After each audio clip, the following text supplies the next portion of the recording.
ആസന്നമായ നിയമസഭാ തെരഞ്ഞെടുപ്പ് 2026 നിയമസഭാ തെരഞ്ഞെടുപ്പിൽ കേരളത്തിന്റെ ഭരണം എന്തു വില കൊടുത്തും പിടിക്കുക എന്നത് മാത്രമാണ് കോൺഗ്രസിന്റെയും ഐക്യ ജനാധിപത്യ മുന്നണിയുടെയും ലക്ഷ്യം. കാരണം 10 വർഷമായി കേരളത്തിൽ പ്രതിപക്ഷത്താണ് കോൺഗ്രസും ഐക്യ ജനാധിപത്യ മുന്നണിയും. അതുകൊണ്ട് തന്നെ ഇത്തവണ ഭരണം പിടിക്കുക എന്നതിൽ കവിഞ്ഞ് മറ്റൊരു ചിന്തയും കോൺഗ്രസ് നേതൃത്വത്തിനില്ല. ഡു ഓർ ഡൈ മത്സരമാണ് ഈ തെരഞ്ഞെടുപ്പ്. കാരണം കോൺഗ്രസിന് ഈ തെരഞ്ഞെടുപ്പിൽ സംസ്ഥാനത്ത് ഭരണം ലഭിച്ചില്ലെങ്കിൽ ഒരുപക്ഷെ പാർട്ടിയും മുന്നണിയുടെയും അവസ്ഥ എന്താകുമെന്നോ എന്ന സംശയം പാർട്ടി നേതാക്കന്മാർക്ക് തന്നെയുണ്ട്. അതുകൊണ്ട് തന്നെയാണ് മുൻകാലങ്ങളിൽ നിന്ന് വിഭിന്നമായി ഒരേ മനസ്സോടുകൂടി ഒറ്റക്കെട്ടായി ഒരുമയോടുകൂടി ഒരു ചരടിൽ കോർത്ത പുഷ്പങ്ങൾ പോലെ കോൺഗ്രസ് അതിന്റെ പ്രവർത്തനങ്ങളുമായി രംഗത്ത് വരുന്നത്. മുൻകാലത്തെ പോലെ LDFും UDFും തമ്മിലുള്ള പോരാട്ടം മാത്രമല്ല ഇപ്പോൾ കേരളത്തിലുള്ളത്. മറുഭാഗത്ത് NDA BJPയുടെ നേതൃത്വത്തിലുള്ള ദേശീയ ജനാധിപത്യ സഖ്യം കൂടി തെരഞ്ഞെടുപ്പ് കളത്തിൽ അല്ലെങ്കിൽ തെരഞ്ഞെടുപ്പ് രംഗത്ത് കളം നിറഞ്ഞു കഴിഞ്ഞു എന്നതൊരു യാഥാർത്ഥ്യമാണ്. കേരളത്തിലെ ഏകദേശം 35ഓളം മണ്ഡലങ്ങളിൽ ശക്തമായ ത്രികോണ മത്സരം നടത്താനുള്ള താണിയും ശക്തിയും NDAക്ക് കൂടിയുണ്ട്. ഒരു ഭാഗത്ത് 10 വർഷമായി കേരളം ഭരിച്ചുകൊണ്ടിരിക്കുന്ന ഇടതുമുന്നണിയും CPMും മൂന്നാമതും അധികാരത്തിലെത്താൻ ആവനാഴിയിലെ അസ്ത്രങ്ങളെല്ലാം പുറത്തെടുത്ത നിരന്തരമായി പോരാടിക്കൊണ്ടിരിക്കുകയാണ്. 3 മേഖലാ ജാഥകൾ ഇടതുമുന്നണിയുടെ നേതൃത്വത്തിൽ നടക്കുകയാണ്. CPIM സംസ്ഥാന സെക്രട്ടറി MV ഗോവിന്ദൻ മാസ്റ്ററുടെയും CPI സംസ്ഥാന സെക്രട്ടറി ബിനോയ് വിശ്വത്തിന്റെയും കേരള കോൺഗ്രസ് ചെയർമാൻ ജോസ് കെ മാണിയുടെയും നേതൃത്വത്തിലുള്ള 3 മേഖലാ ജാഥകൾ നടക്കുമ്പോൾ മറുഭാഗത്ത് UDFന്റെ ജാഥ നയിക്കുന്നത് പ്രതിപക്ഷ നേതാവ് VD സതീശനാണ്. കാസർഗോഡ് മുതൽ തിരുവനന്തപുരം വരെയുള്ള ഒറ്റ ജാഥ.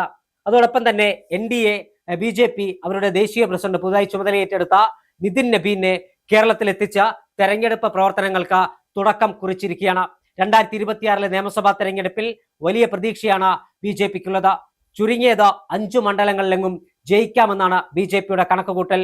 കോൺഗ്രസ് പറയുന്നത് 100+ ആണ്.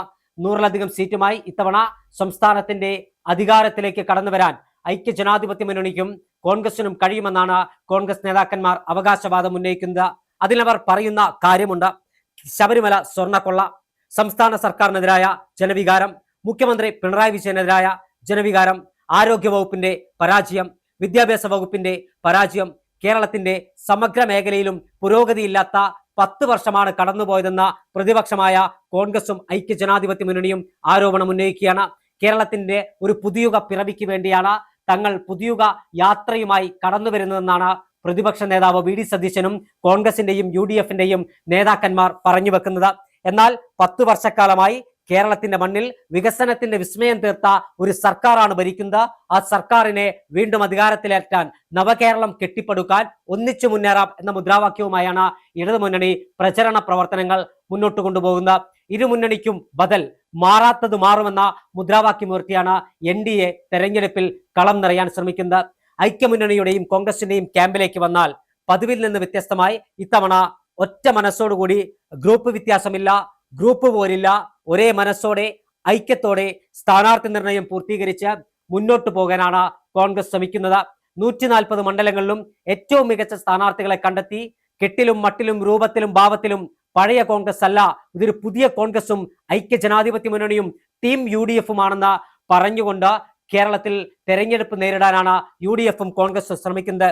അതിന് ഊർജം പകരുന്ന ഒരു കാര്യം 2024 ലോക്സഭാ തെരഞ്ഞെടുപ്പിലും 2025 നടന്ന തദ്ദേശ സ്വയംഭരണ സ്ഥാപനങ്ങളിലേക്ക് നടന്ന തെരഞ്ഞെടുപ്പിലും നേടിയ മിന്നുന്ന വിജയം തന്നെയാണ് കോൺഗ്രസിന്റെയും UDFന്റെയും ആത്മവിശ്വാസം. ആ ആത്മവിശ്വാസം കൈമുതലാക്കി മുന്നോട്ട് പോയാൽ ശബരിമല സ്വർണ്ണക്കൊള്ള ഉൾപ്പെടെ വലിയ ചർച്ചയാക്കി കേരളീയ സമൂഹത്തിന് മുന്നിൽ പ്രചരണായുധമാക്കി മാറ്റുകയും സംസ്ഥാന സർക്കാരിനെതിരെയും പിണറായി വിജയനെതിരെയുള്ള ജനവികാരം അനുകൂല ഘടകമാക്കി മാറ്റാൻ കഴിയുകയും മികച്ച സ്ഥാനാർത്ഥികളെ രംഗത്തിറക്കി കളം നിറയുകയും ചെയ്താൽ ഇത്തവണ 100ലധികം സീറ്റുമായി അധികാരം പിടിച്ചെടുക്കാൻ കഴിയുമെന്നാണ് UDFന്റെ കണക്കുകൂട്ടൽ. അതോടൊപ്പം തന്നെ തെരഞ്ഞെടുപ്പ് പ്രഖ്യാപിച്ചാൽ കോൺഗ്രസിന്റെ ദേശീയ നേതാക്കന്മാർ, അതായത് പ്രിയങ്ക ഗാന്ധി, രാഹുൽ ഗാന്ധി, അതോടൊപ്പം അയൽ സംസ്ഥാനത്തിലെ മുഖ്യമന്ത്രിയായ സിദ്ധരാമയ്യ, ഉപമുഖ്യമന്ത്രി DK ശിവകുമാർ, തൊട്ടപ്പുറം തെലങ്കാനയിലെ മുഖ്യമന്ത്രി രേവന്ത് റെഡ്ഡിയെ പോലെയുള്ള നേതാക്കന്മാർ കേരളത്തിൽ താരപ്രചാരകരായി പ്രചരണത്തിനെത്തും. കൂടാതെ കേരളത്തിന്റെ സ്ക്രീനിംഗ് കമ്മിറ്റിയുടെ ചുമതല മുതിർന്ന നേതാവ് മധുസൂദനൻ മിശ്രയ്ക്കൊപ്പം അതിൽ അംഗങ്ങളായിട്ടുള്ളത് JNUവിലെ ജവഹർലാൽ നെഹ്റു യൂണിവേഴ്സിറ്റിയിലെ തീപ്പൊരി നേതാവും മുൻ യൂണിയൻ ചെയർമാനുമായ കനയ്യകുമാർ, രാജസ്ഥാൻ കോൺഗ്രസിനെ സുസജ്ജമായി മുന്നോട്ട് നയിക്കുന്ന കോൺഗ്രസിന്റെ യുവ നേതാവ് സച്ചിൻ പൈലറ്റ് തുടങ്ങിയവരാണ് കേരളത്തിൽ ചുമതലയുള്ളത്. അതോടൊപ്പം കർണാടകയിലെ മന്ത്രി KJ ജോർജ്, ഈ നേതാക്കന്മാരെല്ലാം കേരളത്തിലെത്തി കളം നിറയുന്നതോടുകൂടി കോൺഗ്രസിന് അനുകൂലമായ ഒരു തരംഗം കേരളത്തിൽ സൃഷ്ടിക്കാൻ കഴിയും. കേരളത്തിലെ യുവ വോട്ടർമാരുടെ മനസ്സ് കീഴടക്കാൻ ഈ യുവ നേതാക്കന്മാരെയും പരിചയസമ്പന്നരെയും രംഗത്തിറക്കുന്നതിലൂടെ പുതിയ വാഗ്ദാനങ്ങൾ നൽകി കേരളത്തിൽ ഏറ്റവും മികച്ച ഒരു പ്രകടന പത്രിക കേരളീയ സമൂഹത്തിന് മുമ്പിലേക്ക് വെച്ച് തെരഞ്ഞെടുപ്പിൽ നേരിട്ടാൽ കഴിയുമെന്നാണ് കോൺഗ്രസിന്റെ പ്രതീക്ഷ.